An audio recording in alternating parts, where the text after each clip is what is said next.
Alright, so what are these set booster packs? Basically, they've been created to appeal to those who just like opening packs. Now, yeah, draft booster packs are great, and I'm a huge fan of them because drafting's the best way to play Magic, of course.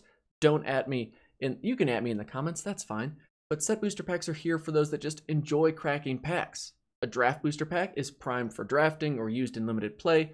A set booster pack is opened or broken out into chapters. So when you open it, you go through the chapters. It helps you slow down, enjoy the pack opening process a bit more. And I guess, yeah, it's also fair to say it might be confusing now to have set booster packs and themed booster packs and draft and collector booster packs, all the same expansion set. But I would just say think of them like the Three Musketeers, and now here comes D'Artagnan as the set booster pack to kind of round out the troop. So, yeah. Okay, but what makes a set booster pack a set booster pack? Set booster packs have 14 cards total, broken up into 4 chapters. There's the Welcome chapter, the Fireworks chapter, the Big Finish, and an Epilogue chapter, which I first read as Eulogy, which is probably accurate for how our wallets are feeling with every new product announced. Also, set booster packs are expected to be about $1 more per pack than a draft booster pack, so let's hope that means no higher than about $5 a booster. Now onto the cards that make up each chapter. The Welcome section starts with an art card, then there's a land, which may be foil, and 6 magic cards in some combination of uncommon and common. Here's the percentage breakdown, and the fun part here is all of these cards should be connected in some way, so you can pause while opening the pack to try and figure out what the connection is. Now the Fireworks chapter is made up of a head turner slot and a wild card rarity slot. For Zendikar Rising set booster packs, the head turner spot will have 1 card, either a common or uncommon showcase card, or some other fancy alternate styled card. The wild card slot has 2 cards in it, which could be any combination of rarities from 2 commons to 2 rares or mythic rares. Here's the breakdown of percentages that could happen in any set pack you open. Then there's the Big Finish chapter. It starts with the rare slot, which means we have a guaranteed rare, and then there's a foil spot, which could be anything from a common to rare as well. Then the pack ends with the Epilogue chapter, which is essentially the token or pointless advertisement card. However, 25% of the time, there will be something spicy here. A card from what Wizards has named the List. The List is comprised of all kinds of random cards from throughout Magic's history, with the list changing over time with each set of set booster packs. I'd say the point is basically anything not on the reserve list can end up on the list. So a lot of cards from Magic's history are going to be reprinted in every new set, set booster pack. Could be a little confusing, but again, these packs are also going to be $1 more a piece, and a box comes with 30 packs, not 36. So all in all, it's going to be more money for less cards, but the cards we're getting are hopefully including more rares, more foils, less chaff, and an all-around win-win pack opening time for those of us that open these packs up.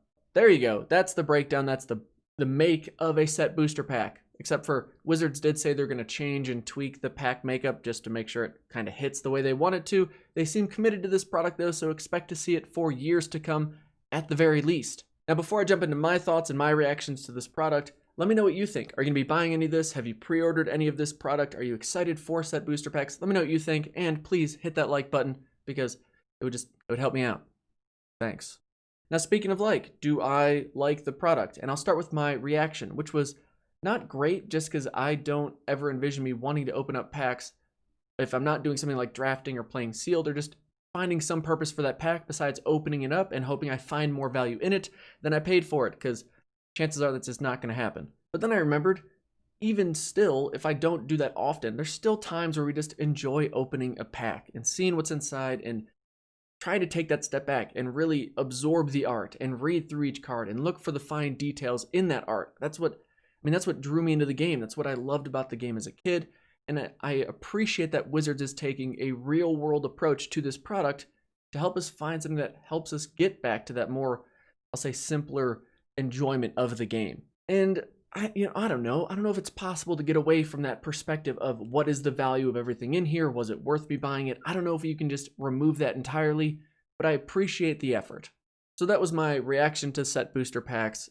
Not the best, but I kind of came around to the idea, and then I started thinking, all right, let's just look at where Wizards has been going, how the last couple of years have gone in product development. How do I feel about these packs now? And there are a couple things that still give me pause. The first is that collector booster packs have kind of tanked the value of expansion sets as of late. Pros and cons to that. The pro is if you want a card, it's more accessible than it used to be in prior sets. If you're a collector though, the collection is seeming to have less value. Now we don't know what next year holds or years from now if the demand increases and blah, blah, blah. You know, it's a pro and con. I'm not overly anxious or excited about it either way. It's just a change. The second thing that gives me pause is that I envision if someone is opening a pack, it's because they want something in it that's collectible. But if there's no value to it, it's going to be hard to justify collecting a lot more cards. Now, yeah, you get less cards to collect, and hopefully they're better, but it just puts more pressure on Wizards. It's already a very fine line to come up with cards that are collectible, powerful, desirable, but don't also power creep out the rest of your collection. And just coming up with more products that have a different focus makes that line thinner and thinner. And my last point is definitely the most selfish one, and that's just that I'm kind of bummed that it feels like the draft booster pack is becoming less and less valuable and less appreciated, really, because I mean, that's what's made Magic, is the draft booster pack.